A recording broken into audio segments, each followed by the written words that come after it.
Welcome back to Steins Gate. We're on chapter 1, and things got all weird and... yeah, I'm pretty sure we went back in time or something weird happened, and now it's chapter 1 and I don't know what's going on. But we will see. We'll keep going and see if we find any answers or if we're just going to get more questions. I feel like there's still a lot of this game.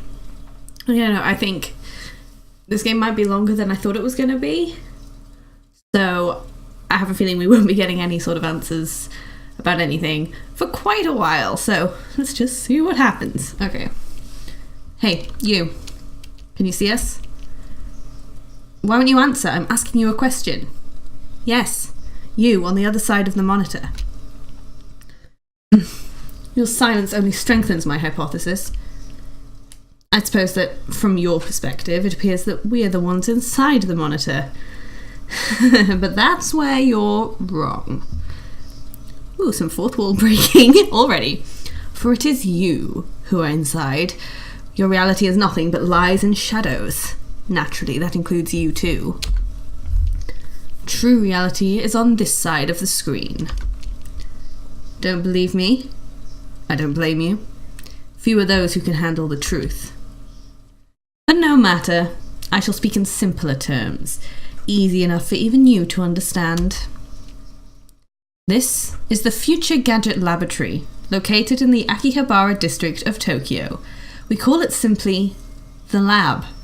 Our purpose is to shatter the system and plunge the world into chaos. Okay, that's normally the villain's aim, but okay. Really? You shouldn't do bad things, Ocarin. Quiet! I'm a mad scientist, remember? From the station, head down Chuodori until you reach Suihirocho Station, then take a left onto Kuramaibashi Dori. In the alley before the traffic light, you'll find the rundown Ohiyama building. The lab is on the 2nd floor.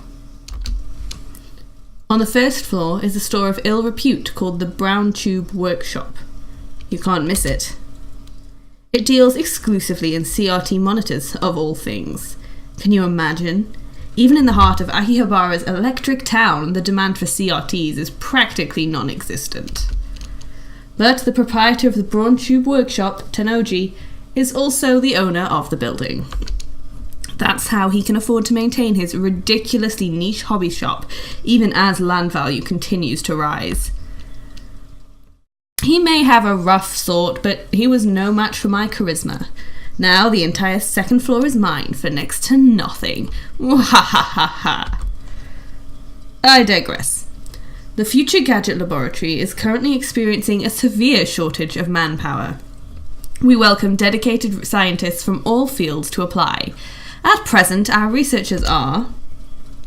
Ocarin! You've got to say lab mems, not researchers. Lab mems. Laboratory members are 3. I am the founder of the Future Gadget Lab, lab mem number 001, the insane mad scientist Huoin Kyoma. I still don't know if I'm saying it right, but that's what I'm going with. Ocarin is cuter though. New tip, cosplay. Next, we have our resident cosplayer and only female member, Lab Mem number 002, Shini Mayuri. Okay, I figured out how to read the tips, okay? And I hadn't worked out how to do it before. So, let's see what tips we have. Just mid-conversation. Because we've got a few. Cosplay, an abbreviation of costume play. To dress up in costume, most often as a fictional character. People who cosplay are called cosplayers, which could be shortened to layers. I've never heard anyone call it that, and I do cosplay. So many cosplayers make their own costumes. Yes, and it's really hard. I'm not very good at it. Okay, the system. Chunibyo. The system is the means by which the organisation maintains its grip on humanity. Its full scope is too vast to comprehend, but suffice it to say that the system gives the organisation influence over government, religion, media, culture, and science worldwide. Most people do not even know that their lives are controlled by the system. It is so deeply embedded in the fabric of society that modern civilization would not be able to function without it. Destroying the system, therefore, would plunge the world into chaos. Okay, Moe. A word used to describe character traits that are cute or endearing. I like that this is just like a dictionary. So, Dory, street. I figured that much out. John Titor, a self-proclaimed time traveller from 2036 who appeared on an American internet message board in November of 2000. The internet went into uproar, flooding the board with questions and debate. Titor posted pictures of his time machine and its control manual, as well as diagrams illustrating time machine mechanics. He also disclosed information on near-future events, time travel physics, history intervention, the multiverse, timelines, and world lines. And then, 4 months after his appearance, he left a comment saying, "I will be leaving this world line shortly, and this will be my final post," and disappeared. Okay. Rainet Kakaru. Okay, this says it's fictional, so was the John Titor stuff like actual real knowledge? I don't know. I assume so. That's quite cool. Big. So fictional. Okay, so this is basically a fictional show. Oh, it's strongly been criticised for encouraging children to become hikikomori by idealising boys and girls who are obsessed with computers. Okay. Oh, they battle terrorists in cyberspace. Sounds like it could be quite fun. Capsule toy. Electromagnetic wave. True name.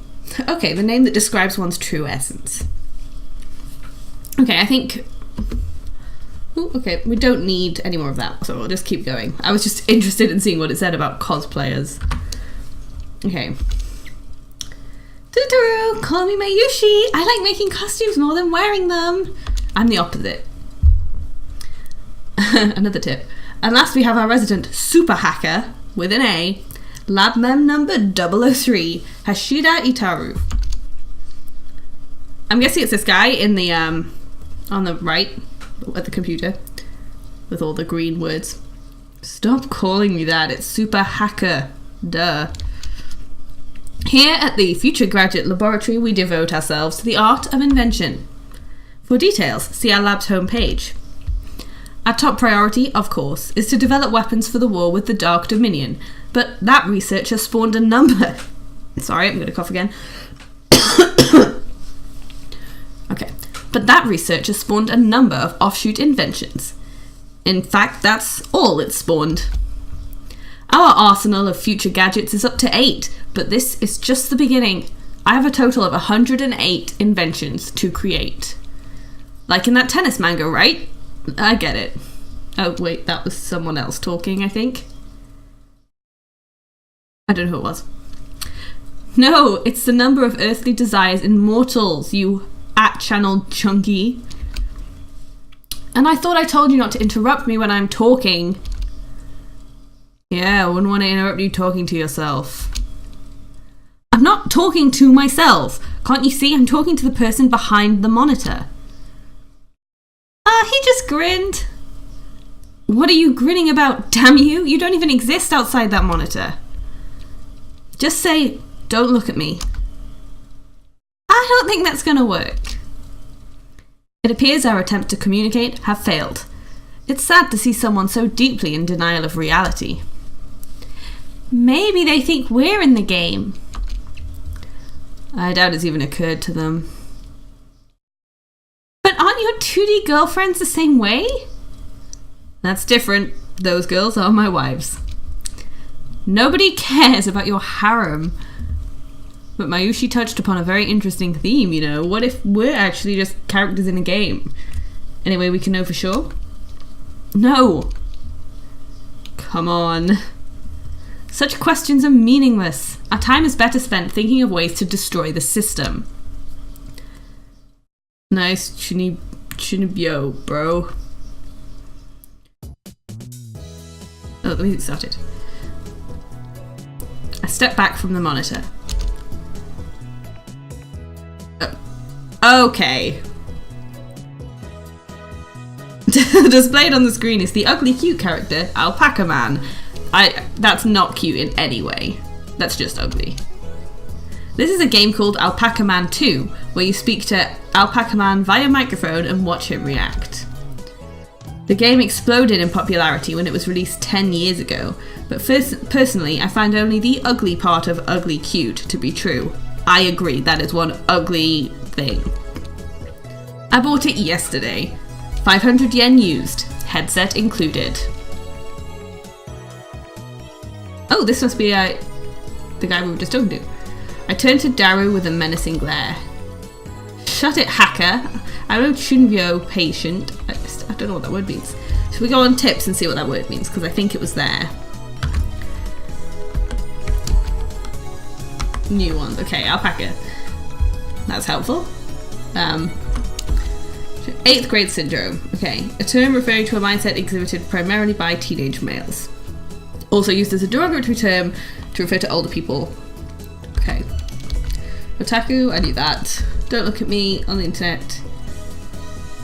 There's an unwritten rule to say this, whatever. Okay, I didn't know that rule. Actual, a fictional popular message board. Super hacker. Tremendously skilled hacker. Okay. Right, anyway. Let's keep going. Sorry, I think I might save reading the tips maybe for either the end or the start of each video, so I'm not just reading it through the story. So there you go. From now on I'll continue and I won't check whatever until later. I sweep my hair back and flash a devilish grin. I am Hoenn Kyoma. That's your character's name, right? Oh, Daru, your communication skills are beyond repair. I'll have you know I go to a ton of offline meets and I'm always the life of the party. This fat bespectacled guy is my brother-in-arms and right-hand man, Hashida Itaru. Nickname, Daru. He's a hardcore otaku. You can always find him in front of the computer playing games and watching anime. He has 2D wives on whom he cheats with 3D maids. I don't agree with his preferences, but to him, anything's fine as long as it's moe. He's the reliable and skilled partner who brings my ideas to fruition. Despite his insistence that software is his forte, he shows remarkable aptitude with hardware as well. Ow! The needle bit my finger! Over here, nursing a pricked finger, we have Shina Mayuri, a 16-year-old high school student, if you can believe it. I've known her since we were both small. She's also an otaku, nowhere near Daru's level though. This ditzy girl is in charge of the lab's official costume division for women, and today she's working on costumes at her usual leisurely pace. Why does the Future Gadget Laboratory need costumes for women? It doesn't. The truth is that Mayuri is completely useless. Still, there's no way I would ever kick her out. After all, she was the first one to join the Future Gadget Laboratory. I still remember the day Mayuri first came to the lab. It was spring. She said to me... Flashback. Mayushi is Okaman's hostage! I belong here! Well, that certainly was cryptic. But her offer was my salvation. For she was the first to join me on my magnificent quest. She saved me from a solitary life on the run from the organization. I will never forget her kindness. Mayuri doesn't have to be useful. Her being here is enough. So, did Alpaca Man say anything? Nope, nothing.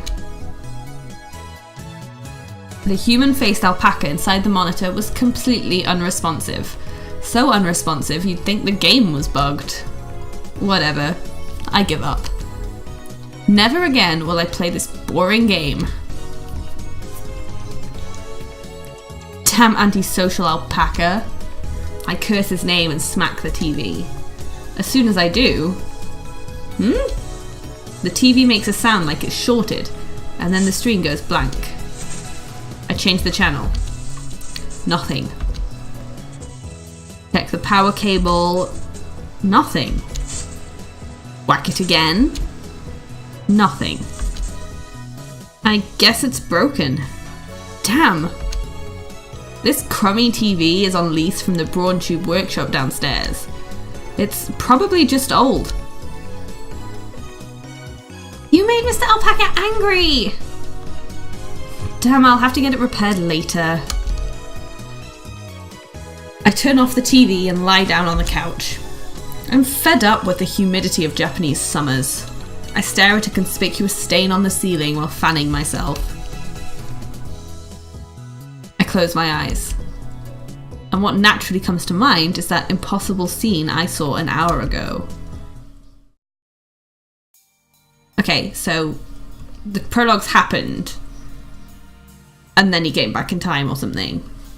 Right, okay. They're gone. As I left Radican, everyone vanished before my eyes. I can't explain it. And it wasn't just the people on the street. The people in the stores, gone. In the restaurants, gone. Even the cars vanished, drivers and all. And it all happened in the blink of an eye. Suddenly, an empty city spread before me. I could still hear the music from the stores, but those catchy melodies were the only sounds of life remaining. Heat was rising from the asphalt in waves, but I felt only a cold chill down my spine.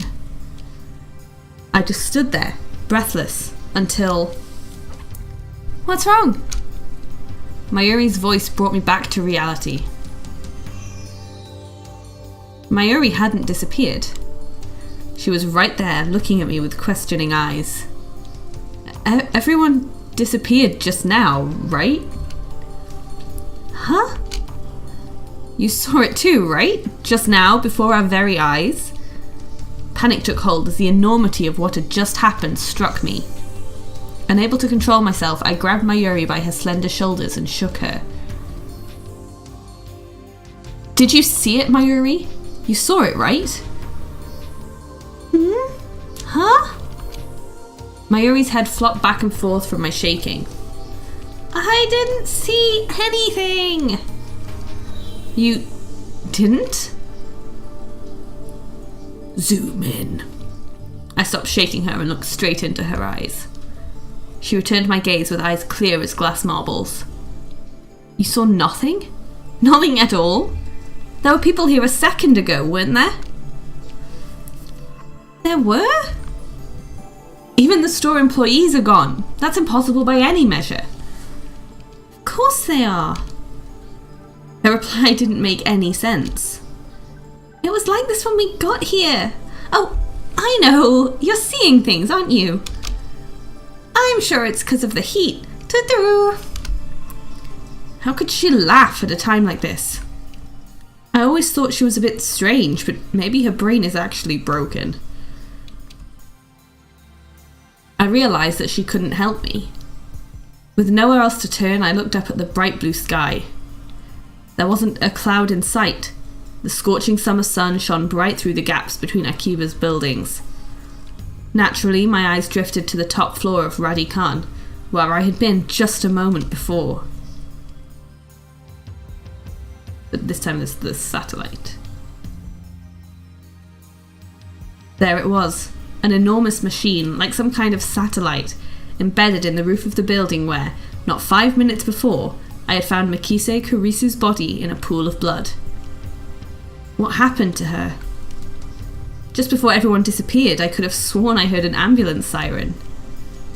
Mikise Kurisu might still be in that dark, narrow passageway, cold, bloody and alone. The thought disturbed me, but the question at the forefront of my mind was... What the hell is that satellite doing there? Right before Dr. Nakabachi's presentation, the building shook like a bomb had exploded. The roof door lock had been broken, and beyond it, someone had placed a satellite-like machine, shrouded in smoke and glowing dust. When I first saw it, the satellite was on the rooftop. But that's not what I was seeing now. This satellite had penetrated the top floor of the building, obliterating the room where Dr. Nakabachi's press conference had been held. It must have fallen out of orbit without burning up in the atmosphere, somehow. I knew it was crazy, but what other explanation could there be? The real question was, when did that happen? Mayuri, about that satellite. Yup, what a surprise, huh? What do you mean? What was a surprise? It made a huge kaplow sound. A huge kaplow? It certainly did make a sound, but I don't think it was kaplow. I'd say it was more like zzz. Did that satellite fall out of the sky? Did it? Do you think any aliens were on board? Had I lost my mind? What I had seen didn't match at all with what Mayuri was saying. Suddenly nothing seemed real. Had I dreamt it all? Hey, you two! Just then a uniformed policeman ran up to us, his expression stern. What do you think you're doing here? This area is off limits, you have to leave. We're sorry! First, my good man, let's call you Officer A. I have one question. Officer A. Thousands of people just vanished. You saw it too, didn't you? What are you talking about? I was quickly losing confidence in my own memories. I decided to tell him about Makise Kurisu and get him to call an ambulance, but before I could... Look, I don't have time for your nonsense. The policeman took me by the upper arm and said, no one got stabbed at Radi Khan. What? How could he say that with such certainty? While I was still trying to comprehend the situation, the policeman forcefully led us away. I feel like you don't tell someone no one's been stabbed unless someone has actually been stabbed and you know about it.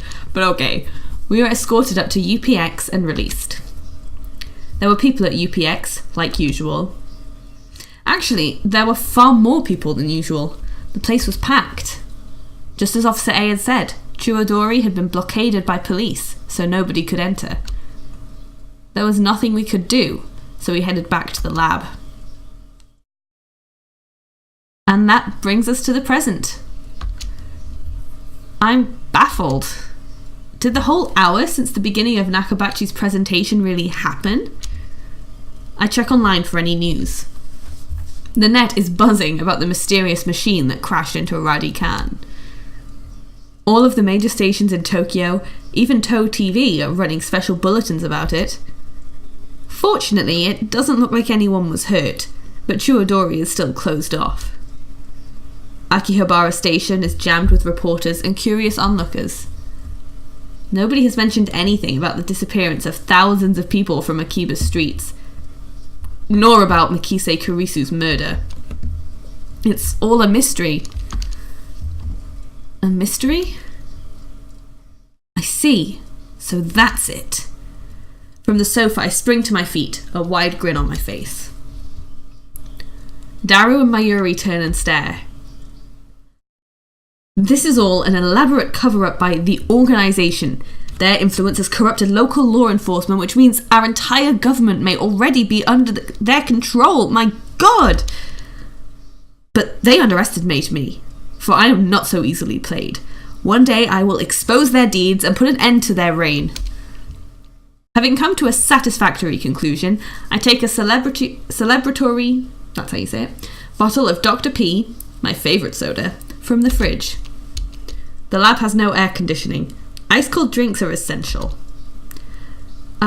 Elixir Intellectualis, a drink fit for a genius. I have to say, if Dr. P is Dr. Pepper, which I'm assuming it is, if Dr. Pepper has the same effect on this guy as it does on me, no wonder he's coming up with all these conspiracy theories, because Dr. Pepper makes me just buzz for hours, and I don't understand why. Because other, caffeinated soft drinks don't do that. But okay. I mean, I feel like that's a good explanation for everything so far. Dr. Pepper. Cola's better. Ogren really loves his Dr. P. I pity the man who knows not the greatness of this beverage. Mwahaha.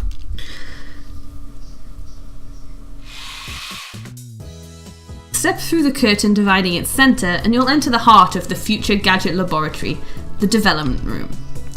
Just as the name implies, this is the room where we develop future gadgets. Needless to say, it's strictly off limits to outsiders. Yes, I know the setup is cheap. I would much rather have an airlock than a curtain, but our research budget is already scraping the bottom of the barrel. Besides, what's important isn't money, it's ambition.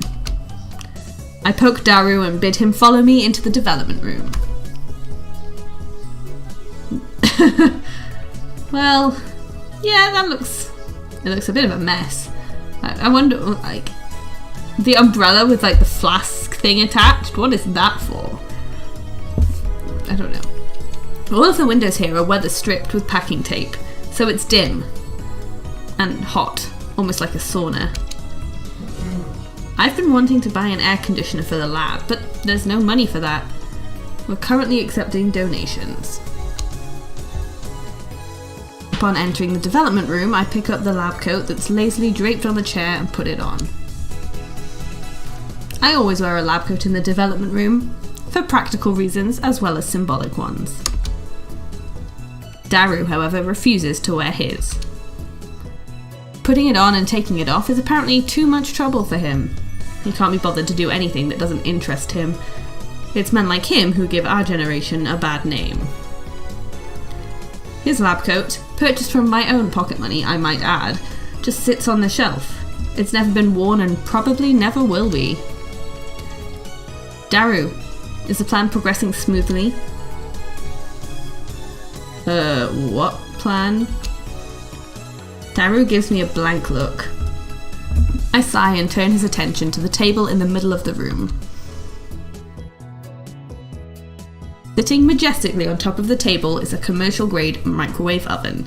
It's significantly larger than newer home models. The plan, as in the plan? Obviously I'm talking about perfecting gadget number 8. Oh, that. How was I supposed to know what you meant? We've known each other for what, 3 years now? We went to high school together. And now we're going to the same university. We share an inseparable bond, like prison cellmates. He's only been a lab member for 2 months though. We were in different classes junior year and actually we didn't talk at all, so 2 years? Details! The point is, we've known each other a long time. I expect you to keep up with me here. Nope. Awkward silence. Man, all I wanted to do was have one of those cool cryptic conversations where we talk about plans and preparations and other important sounding stuff, but no one knows what it means except for us. Shut down again. So, are we any closer to figuring out what's wrong with gadget number 8? Not yet. So far, the Future Gadget Laboratory has completed a total of 8 inventions. As I explained to Alpaca Man, the lab's primary goal is to develop weapons for the war against the Dark Dominion, led by the organisation that rules the world from the shadows. At present, we haven't completed any inventions of that sort. On the contrary, we haven't even figured out what we should make. But along the way, we have managed to create some ingenious future-ish gadgets as a byproduct of our research. It is a fundamental truth of science that great inventions are often created by accident. In other words, serendipity. Allow me to introduce our glorious future gadgets. Gadget number 1, the bit particle gun. Gadget number 2, the bamboo helicam. Gadget number 3, could this be Aura Aura? Gadget number 4, mowed snake. Gadget number 5, once again I've made a worthless object by Gomon. Gadget number 6, the Siloom saber. Gadget number 7, ghost in the ball. They can all be seen on the website Daru made, so feast your eyes upon the product of a mad scientist genius. Anyway, our current problem is future gadget number 8, the phone wave. Name subject to change.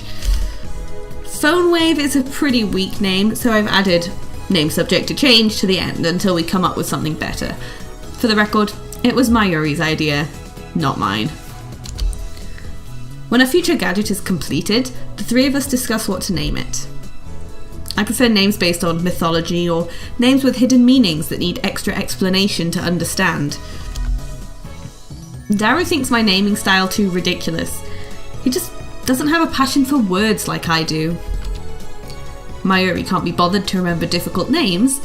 She says they don't fit in her head. And so, our opinions on gadget names are always split.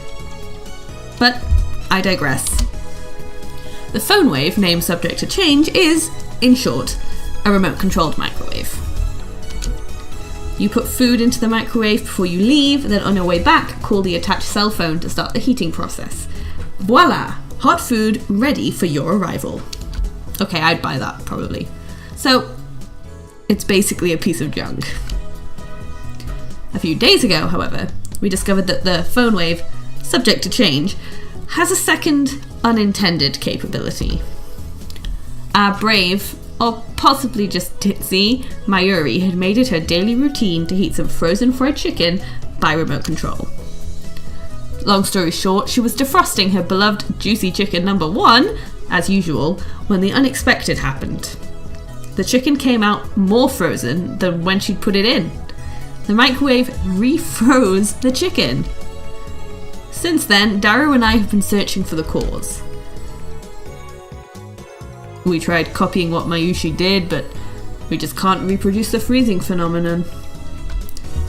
And when we tried to freeze a banana, it turned out really weird. I just don't get it. Daru, now looking completely fed up with the heat, starts fanning himself with his shirt. I know what he means by really weird. Let's see if we can't make it happen again. Mayuri! Mayuri, bring forth the bananas!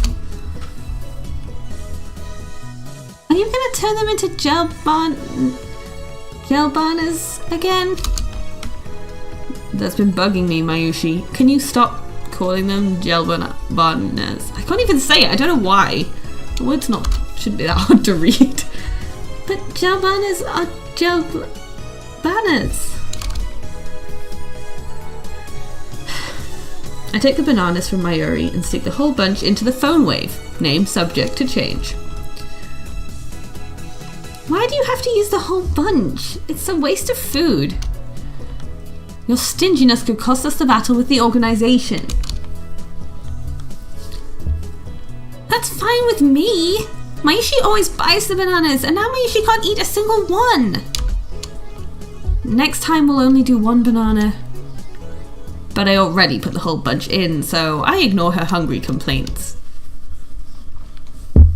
The phone wave, name subject to change, is simple to use. It's a microwave with a phone taped on. The number is already in my address book. I just need to call the phone wave.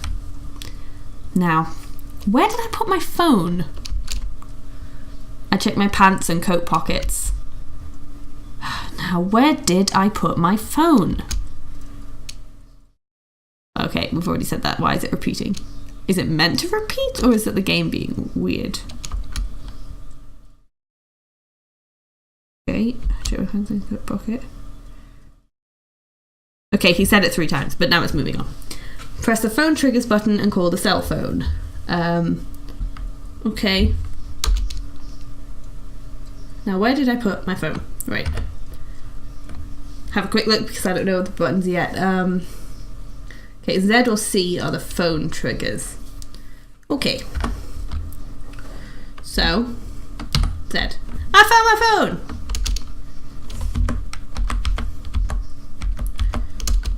Open mailbox, inbox. Okay, no, I don't want that. Address book, phone wave. Cool.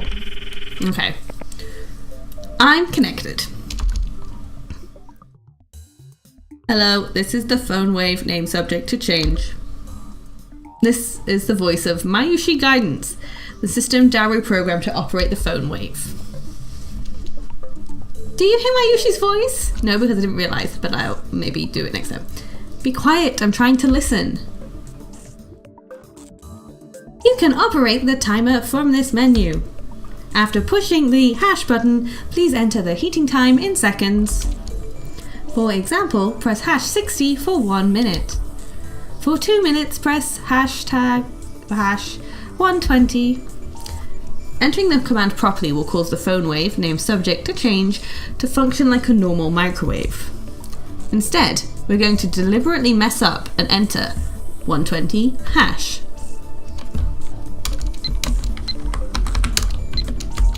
Okay, that should do it. This method was originally a simple mistake on Mayuri's part, but it somehow starts the freezing process. The phone wave, named subject to change, comes to life.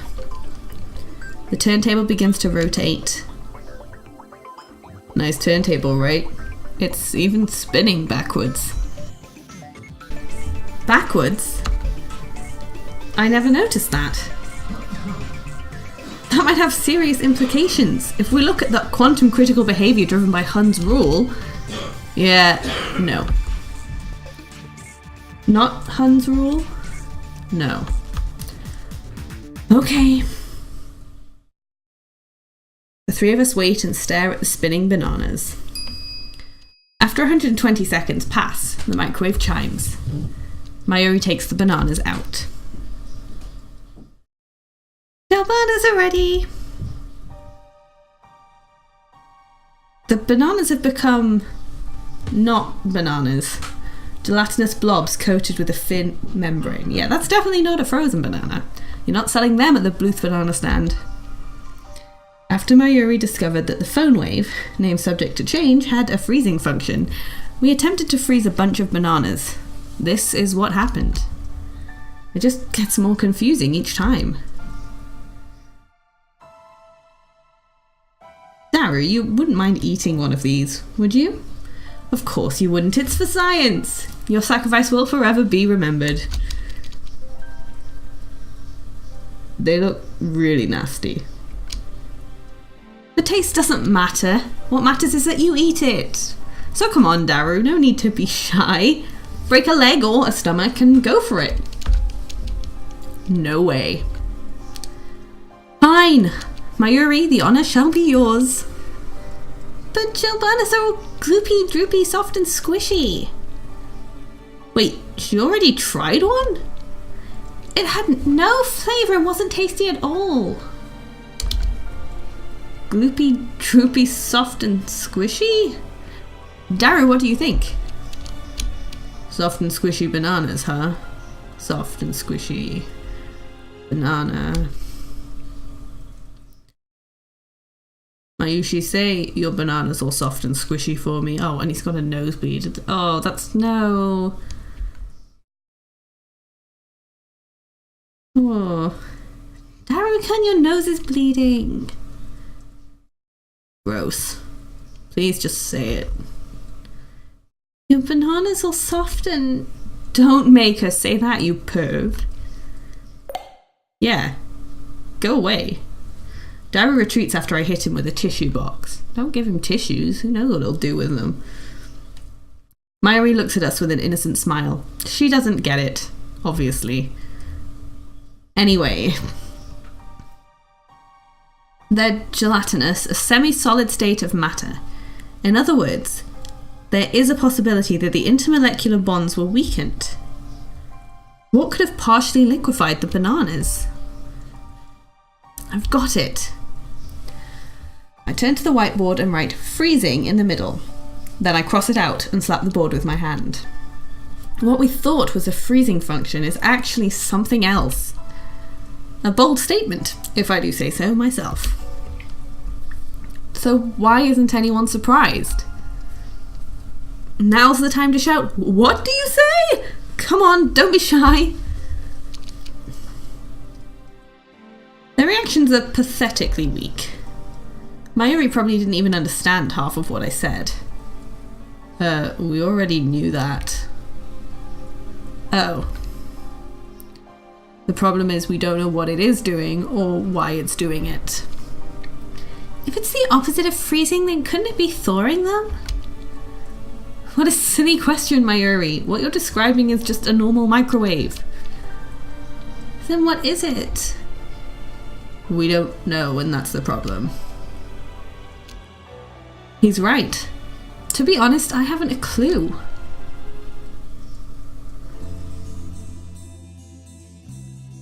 In any case, there's nothing we can do about it now. It's time for Daru and I to head to Daiburu. There's going to be a seminar at ATF and we have to be there. It's part of our studies at Tokyo Denki University. Summer credits, basically. We have to attend the seminar and write a report. Come to think of it, what's today's seminar about again? I looked it up before the summer holiday began. I should have written it down. Behind me is the large unidentified object that crashed into a building near Akihabara Station. The building is under police barricade. No one is allowed to approach, but from a distance, the object appears to be some kind of satellite. As we cross the overpass that connects UPX and Daru, I look down to see a huge crowd of people moving through the plaza. There are even some garishly dressed young men and women, the sort you don't usually see around Akiba. Everyone is walking towards the main street, which is still cordoned off. Daru, aren't you gonna check out Rowdy Khan? No point. Can't get close. I've been following the news online though. There's already 100 threads about it on @channel. It's huge, man, and we just got mail. Can I just get my phone out? You've got mail! From Mayuri, okay. Mayuri, I'm really sad about tracking my Uber. It's worse than last year when I missed buying Fatty Gero Froggy. What? No. Okay, I'll reply.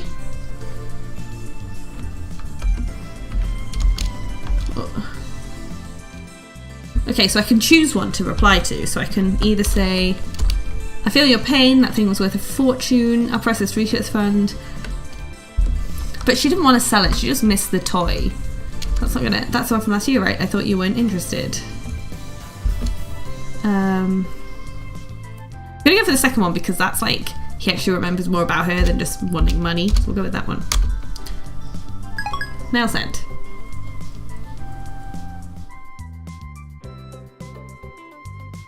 Okay, so I chose one. I'll probably play around with this when I'm not recording because otherwise you don't want me to see me going through all the settings, do you? Oh, so that's why he was staring at his phone earlier.